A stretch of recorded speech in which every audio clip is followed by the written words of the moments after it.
Баршаңызға қайырлы күн. Сіздермен Гүлсая. Бүгін сіздерге сникерс пирогтың рецептісімен бөлісемін. Міндетті түрде жасап көріңіздер. Дүкендегі сникерс пирогтан ешқандай айырмашылық жоқ. Өте оңай, қолжетімді заттардан жасалады. Видеоны соңына дейін көріңіздер. Каналға тіркелуді ұмытпаңыз. Бізге қажетті заттар: ұн, қант, сары май, бір жұмыртқа, какао және бір разрыхитель қажет.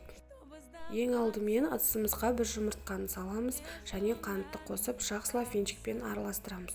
Жақсылап араластырып алған соң, ерітілген сары майымызды саламыз, тағы да араластырамыз. Сонан соң бөлек құрғақ ыдысқа какао мен разрыхительді саламыз және міндетті түрде үстін електен өткізіп ұнды саламыз. Ұнның барлығын електен өткізіп болған соң, құрғақ қоспамызды араластырамыз.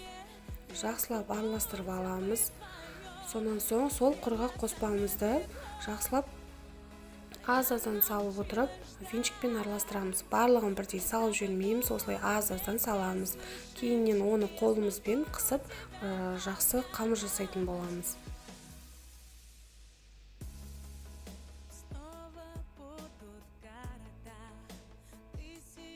Мінекей осындай қамыр шығады, қолымызбен жақсылап қысамыз.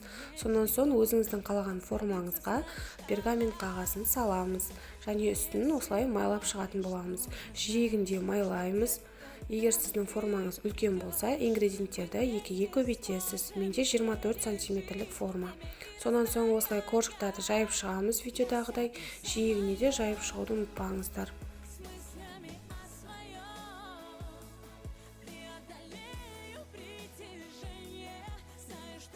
Коржымызды жақсылап жайып болған соң, қасықтың көмегімен беттерін, жиектерін жақсылап тегістеп шығамыз да 10 минутқа тоңазытқышқа қоямыз. Енді начинкасын дайындаймыз. Ол үшін вареный сгущенкаға арахисті салып, жақсылап араластырамыз.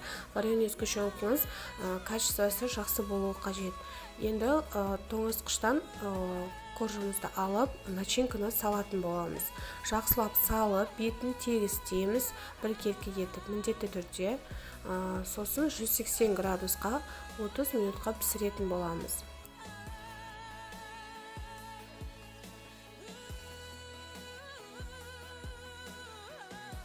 Міне біздің пирогымыз пісті. Енді 2-3 сағат толықтай суытамыз. Енді ганашын дайындаймыз. Ол үшін шоколад пен сары майды су мөлшеріне ерітіп аламыз. Описанияға қалдырдым қажетті мөлшерде.